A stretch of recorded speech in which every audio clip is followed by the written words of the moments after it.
बिस्मिल्लाहिर्रहमानिर्रहीम। किताब शरीफ फ़ातिमत ज़हरा फ़िल क़ुरआन।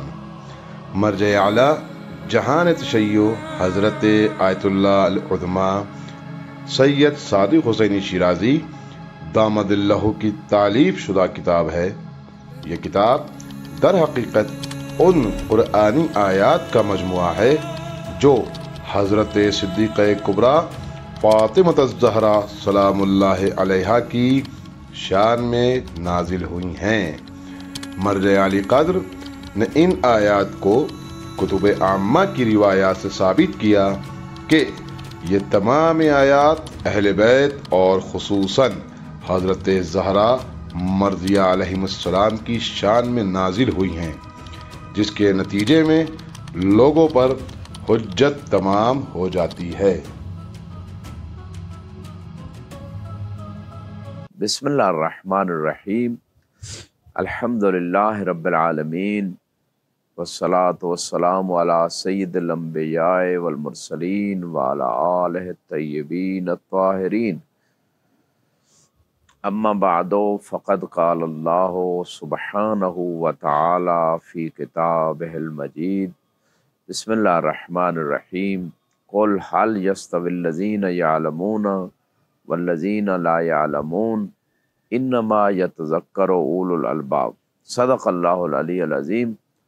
नाज़रीन मोहतरम, सूरह ज़ुमर में अल्लाह रब्बुल इज़्ज़त इरशाद फरमाता है कि ऐ मेरे हबीब आप फरमा दें कि आलिम और जाहिल बराबर हो सकते हैं।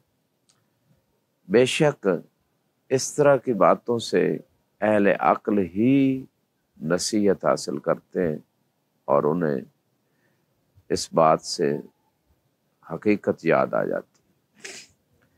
ये वो आयत है जो अगर अमूमी तौर पे देखें तो अल्लाह ने एक इस्तिफ़हाम, एक सवाल पैदा किया है इनकार के मकाम पे कि कोई भी अहले अकल जो है वो आलिम और जाहिल को बराबर नहीं समझते। जानने वाले और न जानने वाले बराबर नहीं है। लिहाजा जब जानने और न जानने वाले बराबर नहीं है तो फिर उनका रिस्पेक्ट अलग है, उनका एहतराम अलग है, उनकी वैल्यू और कदर अलग है खुदा की बारगाह में भी, और इसी तरह मोमिनीन की निगाहों में इसी तरह होना चाहिए। क्यों? ताकि अहले इल्म की जब कदर होगी तो उनसे इल्म लिया जाएगा, उनसे इल्म लेकर उस पर अमल किया जाएगा। और अगर सबको बराबर रखा जाए तो फिर इसका मतलब है कि जिसको अल्लाह ने इल्म अता किया है उसके इल्म की कोई वैल्यू नहीं। हालांकि इल्म की तो खुदा ने कुरान में कई मकामात पे और अहदीस में उसके मकाम और मर्तबे को बयान किए। यरफ़इल्लाहुल्लज़ीना आमनू मिनकुम वल्लज़ीना ऊतुल इल्म दरजात, कि जिनको आप में से जो लोग ईमान ले आए और जिनको इल्म अता हुआ, अल्लाह उनके दरजात को बुलंद करता है। खुद कुरान ने कहा इन्नमा यख्शल्लाह मिन इबादिहिल उलमा हो, कि अल्लाह से डरते सिर्फ उलमा है। तो इसका मतलब इल्म की वैल्यू, इल्म से मार्फत हासिल होती है, इल्म से इंसान अमल सालेह की तरफ जाता है, खुदा के अजाब का खौफ पैदा होता है। तो यहाँ भी खुदा ने यही बात की है।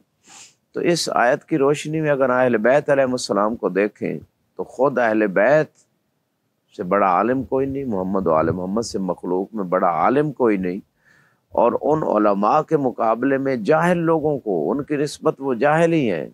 वो ऐसे लोग जिनको न हलाल, बहुत सारे हलाल व हराम का नहीं पता, बहुत सारे अहकाम दीन का नहीं पता, बहुत सारी अदिल्ला का नहीं पता, कुरान के बातिन को नहीं जानते। वमा यअलमु तावीलहु इल्लल्लाह वर्रासिखून फिल इल्म।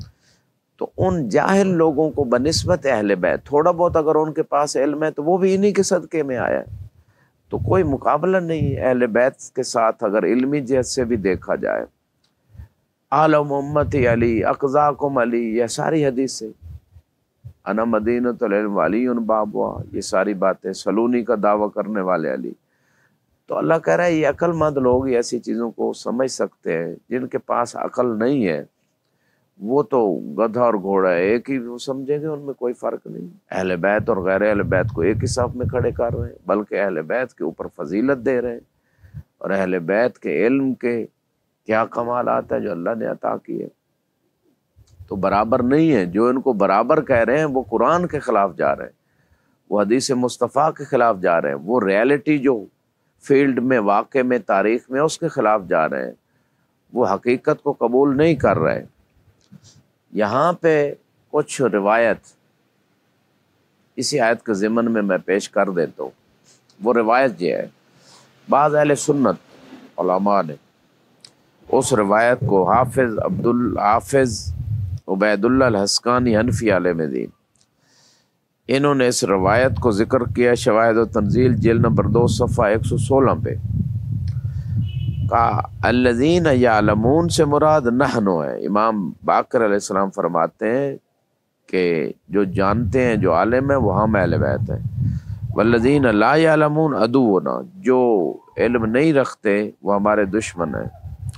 انما یتذکر اولو الالباب شیعتنا، کہ جو جاننے والے ہیں ان کی قدر کرنا، ان کو اپنانا، ان کو ماننا، ان سے علم لینا، یہ فقط اہل عقل کے لیے یہ چیز ہے۔ خدا قرآن میں کہہ رہے، فرماتے ہیں وہ اہل عقل کون ہے؟ وہ ہمارے شیعہ ہیں۔ اور یہ روایت جو ہے یقیناً آیت اور روایت اہل بیت کی شان میں ہے، اور فاطمہ سلام اللہ علیہ بھی اس کا مصداق ہے، جو عرفہ و اعلیٰ ہیں علم کے اعتبار سے۔ رسول خدا اور مولا علی کے بعد ہر کمال میں سب سے افضل ہے مخلوقات میں جناب سیدہ فاطمہ الزہرا سلام اللہ علیہ۔